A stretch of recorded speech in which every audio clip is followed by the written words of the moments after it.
Hello class second. आज बेटा मैं आपको पढ़ाने जा रही हूँ पार्ट 6 मूर्ख ऐसे भी। पार्ट 5 का वर्क मैं आपको पहले भेज चुकी हूँ। सारा वर्क मुझे उम्मीद है आपने कर लिया होगा। उसके प्रश्न उत्तर, उसके जो चित्र, जो भी कुछ बनाना है आप कर चुके होंगे। आज नया लेसन हम स्टार्ट करेंगे, तो आप अपनी अपनी बुक्स निकालें और पढ़ना शुरू करें। मेरे साथ साथ ध्यान दें, जो भी मुश्किल शब्द हैं, हार्ड वर्ड्स हैं, उनके मीनिंग मैं आपको बताती जाऊंगी। आप ज़रा ध्यान से सुने और फिर खुद भी इसको रीड करना है, और जो इसका क्वेश्चन आंसर होंगे, वर्क होंगे, वो आपको मैं सेंड कर दूंगी। मूर्ख ऐसे भी, बहुत तरह के मूर्ख होते हैं। तो कुछ लोग ऐसे होते हैं, हम कहते हैं ना, अरे कैसा पागल आदमी है, कैसा मूर्ख आदमी है। तो उन्हीं में से एक मूर्खों की कहानी है ये। वो किस तरह के मूर्ख थे जो दूसरों की बातों में आ जाते थे। किसी गांव में एक धोबी रहता था। उसका एक किशोर बेटा था। किशोर मतलब जवान, 18-19 साल के जो बच्चे होते हैं, 17-18 साल के जो बच्चे होते हैं, उनको किशोर कहा जाता है। एक दिन दोनों बाप बेटा शहर जा रहे थे। उनके पास एक गधा भी था। दोनों शहर जा रहे थे गधे को लेकर। पशु मेला लगता है, पशुओं को बेचने के लिए एक बाज़ार लगता है। जिसे अपने जानवर बेचने हैं या किसी को खरीदने हैं, तो वो वहाँ से खरीद बेच उनकी कर सकता है। जैसे हम सामान लेने जाते हैं ना, ऐसे जानवरों को बेचने का भी मेला लगता है। तो अपने गधे को वो बेचने के लिए पशु मेले में लेके जा रहे थे। तो जब पशु मेले में वो बेचने जा रहे थे, बाप आगे चल रहा था। बाप और बेटा दोनों आगे आगे जा रहे थे, गधा पीछे आ रहा था। तो कुछ लोग रास्ते में उन्हें मिले और वो देख के कहने लगे, देखो कितने बेवकूफ़ आदमी हैं, खुद आगे जा रहे हैं, गधे को पीछे चला रखा है। पीछे से चाहे कोई इनका गधा लेके चला जाए, इन्हें पता ही नहीं चलेगा।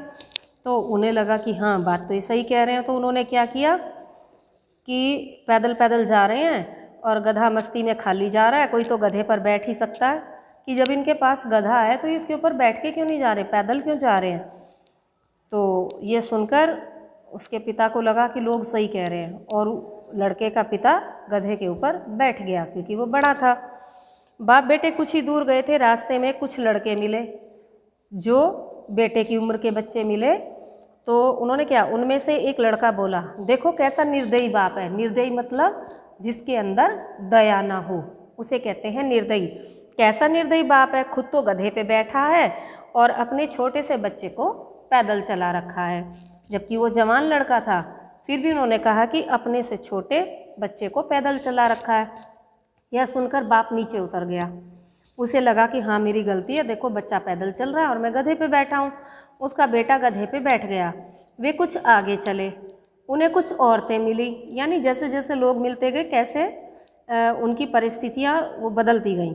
एक औरत बोली, देखो कैसा ज़माना आ गया है, हट्टा कट्टा लड़का है। उन्हें ये लगा कि भाई जो औरतें हैं उनके लिए तो वो जवान लड़का था ना। तो उन्होंने कहा, कैसा हट्टा कट्टा लड़का है, गधे पे बैठा है और बूढ़ा बाप पैदल जा रहा है। अब यह सुनकर दोनों गधे पर बैठ गए। उसने कहा, चलो ऐसा करो पिताजी, आप भी गधे पे बैठ जाओ, मैं भी बैठ जाता हूँ। कुछ दूर आगे जाने पर एक ब्राह्मण मिला। तो वो तो धार्मिक प्रवृत्ति के होते हैं, पूजा पाठी होते हैं। उन्होंने कहा, अरे राम राम राम, कितना बेरहम, कितने बेरहम लोग हैं। बेचारा बेजुबान जानवर, उस पर दो दो लोग बैठ के जा रहे हैं। कितना छोटा सा जानवर है और दो दो लोग बैठे हैं, कितना बोझ इसके ऊपर डाला हुआ है, बहुत बड़ा पाप लगेगा। हे भगवान, बहुत बड़ा पाप कर रहे हैं। तो दोनों गधे पे बैठ के जा रहे हैं। सुन के दोनों नीचे उतर गए। यानी अपना कोई निर्णय नहीं उनका, जो दूसरों ने कहा वही निर्णय वो लेते जा रहे हैं। दोनों नीचे उतर गए। उन्होंने क्या किया, गधे के आगे वाले दोनों पैर और पीछे वाले दोनों पैर बांध लिए और गधे को अपने कंधे पर, पीठ पर लाधा। दो पैर पकड़े पिता ने, दो पैर पकड़े बेटे ने और चल दिए गधे को लेकर के। अब गधा बेचारा परेशान, जब कस के पैर बंध गए और कंधों के ऊपर बैलेंस बना के रुके रहना बड़ा मुश्किल होता है। उसे ये लगने लगा कि पता नहीं मुझे कहाँ लेके जा रहे हैं, कहीं मारने ही तो नहीं लेके जा रहे हैं। तो रास्ते में एक नदी आई। दूसरे गांव जा रहे थे ना बेचने के लिए। तो नदी का पानी बहुत गहरा था। नदी पर एक छोटा सा पुल था, ज़्यादा चौड़ा नहीं था, छोटा सा पुल था। यानी चौड़ाई तो पूरी थी, आर पार था वो पुल, लेकिन जो उस पर चलने की जो जगह थी वो ज़्यादा नहीं थी। तो दोनों पुल से जा रहे थे। गधे ने पानी में देखा, पानी को देखकर वो डर गया। बहुत से इंसान भी होते हैं ना, नीचे नदी में देखो, नहर में देखो, डर जाते हैं। वो इतने सारे पानी को देख के डर गया और ज़ोर ज़ोर से रेंकने लगा। गधे ने स्वयं को छुड़ाने की कोशिश की, ज़ोर ज़ोर से चिल्लाने लगा। उसे लगा पता नहीं ये मुझे नदी में डालने जा रहे हैं, और वो चिल्लाने लगा और थोड़ा सा अपने आप को छुड़ाने की कोशिश की उसने, हाथ पैर चलाए। वह नदी में जा गिरा। बेचारे बाप बेटे एक दूसरे का मुंह ताकते रह गए, क्योंकि पानी गहरा था, नदी का बहाव बहुत तेज़ था, और गधा उनके हाथों से छूट के नदी में गिर गया और उसमें बह गया। और दोनों बाप और बेटा मूर्ख थे ना, खाली हाथ वापस लौट आए। तो इस कहानी से हमें क्या शिक्षा मिलती है कि हमें कभी भी किसी की कही हुई बात पे कोई निर्णय नहीं लेना चाहिए। हमेशा खुद अपना जो निर्णय है, अपना जो परिस्थिति है, हमें उसके अनुसार चलना चाहिए।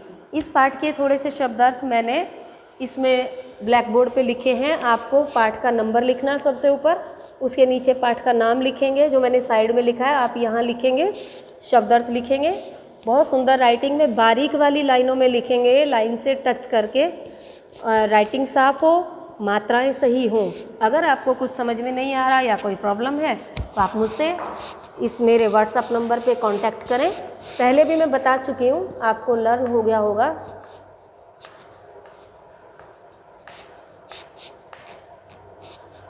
आप इस पे मुझे कांटेक्ट कर सकते हैं कभी भी, किसी भी समय।